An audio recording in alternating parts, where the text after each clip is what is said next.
Oui, bonjour, bonsoir, mes chers compatriotes, mes chers d'élite, Congolais. Naye poko ya lelo aye koloba na bino mpona makambo ozoleka na kati ya province ya Ituri, précisément na kati ya territoire ya Njugu, na makambo ozoleka pe na kati ya province de Nord Kivu, na oyo ozoleka na kati ya mboka Kinshasa, mboka etondi bavanteri ebele na kati ya parlement ya Congo. Mes chers frères, dans moins de 10 jours, nous avions perdu les centaines de personnes. Nazo koyebisa bino samedi oyo ya le 19 awa tobongisaki lisusu 14 personnes. Les Codeco et les autres soi-disant groupes armés locaux bazoboma bato. Tosali bapele ebele na bandeko ya Nord Kivu na Ituri koyebisa bango baleka na résistance populaire parce qu'il est temps de résister. Il y a des gens, vous savez, le problème, un grand problème que nous avons, nous les Congolais. Pour mon Aza Congolais, Bozueka Kakino, c'est un fils du pays, c'est un patriote, non. Comme les Codeco. Bakodeko bazo babato chaque jour. Les ADF bazo babato chaque jour. Gouvernement ngomoko dezo sala biloko wana ezo financer. Mais population ya Nord Kivu na Ituri ezo zwa conscience. J'avais fait le même message semaine passée pour na koyebisa bana ya Nord Kivu na Ituri. Boleka na résistance populaire, organisez-vous, prenez-vous en charge mes chers frères. Ça me fait mal quand je vois des cadavres de mes petits frères, de mes soeurs, de mes tantes et là lika kabazo kata bango kingo. Vraiment ça me fait mal, ça me fait mal. Ça me fait mal et je ne peux pas, vraiment je ne sais pas comment expliquer ça. Parce que quand on tue les gens comme les animaux, dans ma province, ancienne Kivu, dans mon pays, dans la province d'Ituri, et puis on nous dit que ce sont des guerres tribales. Non, vous avez combien de tribus là-bas? Nous avons combien de tribus? Au Sud Kivu, nous avons 12 tribus, plus les Banyarwanda qui viennent nous agresser, qui viennent nous tuer. Mais tous, parmi ces 12 tribus, nous sommes déterminés, nous avons dit que non, nous ne pouvons pas accepter que les Banyarwanda viennent nous terminer. Non. Mes chers frères et sœurs du Nord Kivu et d'Ituri. Aujourd'hui, j'ai vu les images du professeur de Tchouvi, si c'est de Tchouvi, qui était l'un des parmi la délégation de Task Force qui ont été enlevés par ces gens de Codeco. Il a été libéré suite à sa santé qui est en train de se détériorer. Mais j'appelle la jeunesse du Nord Kivu, j'appelle la jeunesse de l'Ituri. Vous devez se prendre en charge, mes frères. On vous tue comme les animaux comme ça. Vraiment, ça me choque quand je vois les images de mes soeurs, de mes petites sœurs, mes petits frères, mes tantes, mes frères. Vraiment, mes frères, ça me fait mal. C'est mal la voix de qui vous nous appelons la jeunesse à la résistance populaire. Prenez-vous en charge. Soyez comme le Sud Kivu, mes frères. Allez voir au Sud Kivu. On ne tue pas les gens ainsi comme on tue au Nord Kivu. Non. Au Sud Kivu, les gens résistent. Vous devez copier même à 20% de la population du Sud Kivu, mes chers frères, du Nord Kivu et c'est du Touri.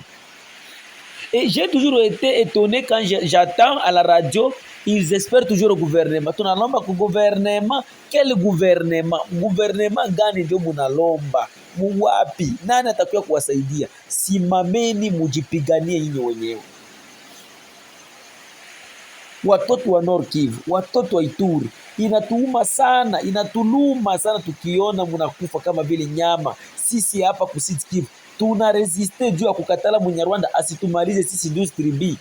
Kwa sababu Munyarwanda alienda Rwanda kwao, akaenda na Burundi, akaenda na Uganda na Somali, akakuja analeta mabunduki mwile isiraza. Mnagujua yoyote histoire ya baeveke gapangwa hapa wanapitia mabunduki na maoni ya manani ya bongo bongo Katoliki kwa kutuua.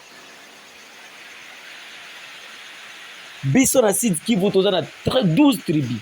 Parmi ces 12 tribus, biso to telemi tolobi ke non, il faut to traquer Rwandais pour Rwandais azoya kubuma biso. Rwandais akendaki na Rwanda epa na bango, akendaki na Burundi, akendaki na Somalie, akendaki kozwa bandoki po aya kubuma biso ba Congolais. Mais tolobaki ke non, tokotelema tina suka bokonskrize nga po naza mwa grippe, tokotelema tina suka po tobundela mboka.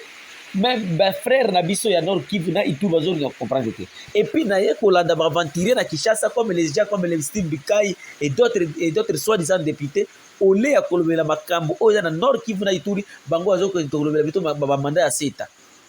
Même si bapesi bino 10 ans bokosala nini, bamosusu opesaki bango 18 ans basalaki nini?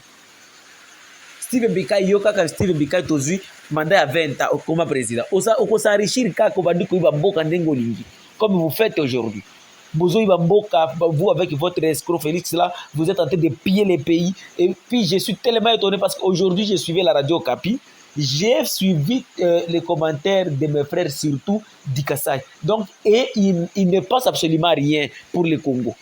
Ils ne voient que leurs frères là. Mes frères, attention, attention, attention. Vous devez avoir peur. Hein? Vraiment, je ne sais pas comment serez-vous dans les années qui suivent. Congo, Congo. Donc, Batignon, Somito, Tikanango, Polele. Oh, soit-disant professeur, soit-disant tel. Donc, Mito, Tikanango, Polele. Et puis, j'accepte. Nani moko vieux moko abisangai.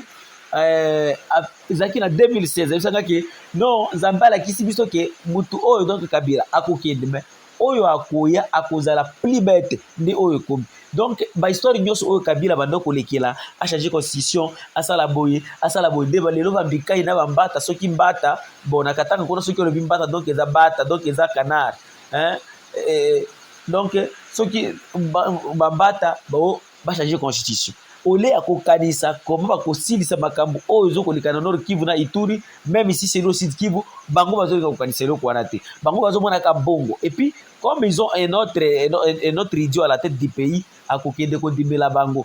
Monsieur Félix Tshisekedi, je te dis mon frère, fungola miso bato wana bazokende kobebisa kombo na yo, bazokende soki oapuye bango donc yo poza bête na kati ya mutu parce que eloko elekelaki lobi kaka awa pa Kabila lelo yo pe oyo koapuye yango donc on a ekolakisa biso Congolais ke mutu na yo ezosala te kende na maluku yo nde mutu bando koloba mpona maluku ko kuna na Kinshasa esika bozali kuna na maluku 400 et quelques personnes bakundami kuna te ezaki mpona nini? Ezaki mpona révision constitution te. Vraiment eza kosalanga pasi makasi na kati ya motema soki natali ndenge bato bazokokufa bainitiative ata moko eza te, baaventure kaka ya bao Uganda, les armées ugandaises wana bato bazokosantire yango lisusu te, donc Félix toyebaki te soki okitisaki combien des Ugandais soki baza combien, soki bakomi majuru nini, parce que eloko bazosala tozomona yango te. Donc mes chers compatriotes, je suis venu aujourd'hui seulement pour demander à la population du Nord Kivu et du Ituri, prenez-vous en charge, botika distraction, mwache distraction. Batu watakuwa nakufa kama batoto kama banamuke. Badugu yangu, mutakuwa nakufa koma la Voix Kivu na batumia hii sauti, musikie watoto ya Nord Kivu, mugawe hii sauti, organisez-vous, mwache ya makodeko na ba ADF, mujorganize autour de patriotes, ba patriotes bajorganize. Mukamate même contact hii tuko tukapatia plus de 143 85 88 08 330. Mutakuya huko kusidi tutawaonesha kwa tunafanyaka. Jua nyonda tumalize. Tunasema tena plus 243 85 88 08 330. Itakuwa appel normal, tutawapatia manani mukuye tubambie kama tunafanyaka, mutaisha. Tuko na besoin yenu, tuko bandugu yenu, tuko na baona, tuko kule maragi, tuko na besoin wote tucheke mes chers frères.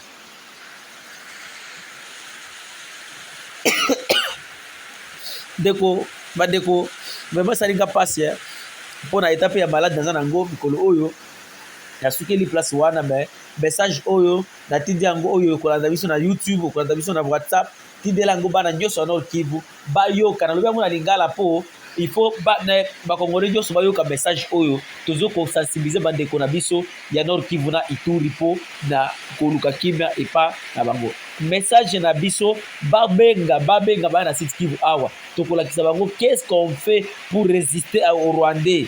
C'est ça mes frères, mes chers frères compatriotes, tous toujours ensemble, dans la voix du Kivu, la voix des sans voix, toujours au service du peuple.